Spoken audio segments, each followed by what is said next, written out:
अस्सलाम वालेकुम फ्रेंड्स। आम तौर पे घरों में बेडशीट के इकट्ठा होने का मसला बहुत आम होता है, ख़ास तौर पर बच्चों के कमरे में। तो आज हम इसकी चादर को बार बार इकट्ठा होने से बचाने के चंद एक तरीके सीखेंगे जो बहुत ही आसान है और जिससे चादर बिछाना भी बहुत आसान होती है और उसके बाद बच्चे उसके ऊपर जितनी मर्जी उछल कूद कर ले, चादर इकट्ठी नहीं हो सकेगी। तो इसमें नंबर 1 पे क्विकली मेथड ये होगा, मैट्रेस की मोटाई के मुताबिक हमने एक्स्ट्रा वाली चादर को पकड़ा और यहाँ से हम इसे एक नोट दे देंगे।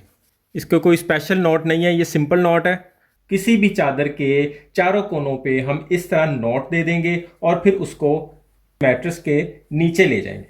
ये क्विकली मेथड था और अगर हम प्रॉपर मेथड करना चाहते हैं तो उसके लिए हम दूसरा तरीका अपनाएंगे। तो फ्रेंड, दूसरे तरीके के लिए हम किसी भी मैट्रेस की चादर को, चाहे वो सिंगल बेड का हो चाहे डबल बेड का हो, उस मैट्रेस के ऊपर उल्टा बिछा देंगे। हमने इसे उल्टा कर लिया है और इस मैट्रेस को हमने इस साइड पे इस तरह हाथ रखते हुए इस जगह पे आ जाना है और यहां से इसका एक कॉर्नर बना लेना है और इस कॉर्नर को हमने इधर उल्टी साइड से ही सिलाई लगानी। या तो हम इसे सिलाई मशीन से इस जगह पे सिलाई लगाएंगे या हम यहाँ पे सुई धागे से इस जगह पे टांका लगा देंगे। उसके लिए हमें कोई पेंसिल से अगर निशान लगाना है तो हम यहाँ पेंसिल से निशान लगा देंगे। अगर आप सिलाई नहीं करना चाहते तो आप इस तरह की सेफ्टी पिन्स लेके तो इस जगह पे सेफ्टी पिन भी लगा सकते हैं, जिस तरह हम अभी सेफ्टी पिन यूज कर रहे हैं। ये हमारा कॉर्नर इस तरह बन गया है। सबसे अच्छा तरीका तो यही है कि आप पहले सेफ्टी पिन लगा लें, उसके बाद उस जगह पे सीधी सिलाई लगा दें। अब हम इसी कॉर्नर को सीधा करके और इस साइड से इसको मैट्रेस के ऊपर चढ़ा के देखते हैं।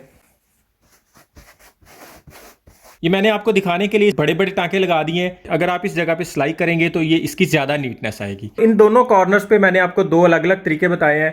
अब इन दो कॉर्नर्स पे भी हम इनसे अलग दो तरीके अप्लाई करते हैं। तो फ्रेंड्स, हमने चादर को उसी तरह उल्टा बिछाया हुआ है। हम कम से कम मैट्रेस के कॉर्नर से अंदाजे से 6 इंच के फासले पे निशान लगाएंगे। इसी तरह इस कॉर्नर से 6 इंच दूरी पर एक निशान लगाएंगे। जितना निशान लगाया था उस निशान के हिसाब से हमें एक इलास्टिक का पीस लेना है। बेडशीट पे हम सिलाई मशीन से भी सिलाई कर सकते हैं और सुई धागे से टांका भी लगा सकते हैं। किसी भी तरह की डोरी ले लेनी है और उसकी लेंथ आप अपनी मर्जी की ले सकते हैं।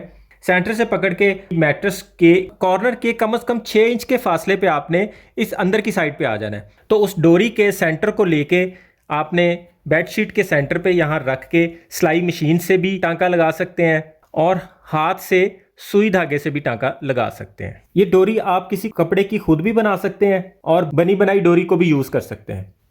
फाइनली अब हम इस बेडशीट को सीधा करके बिछाएंगे। तो फ्रेंड, ये वो कॉर्नर है जिस जगह पे हमने इलास्टिक लगाया था।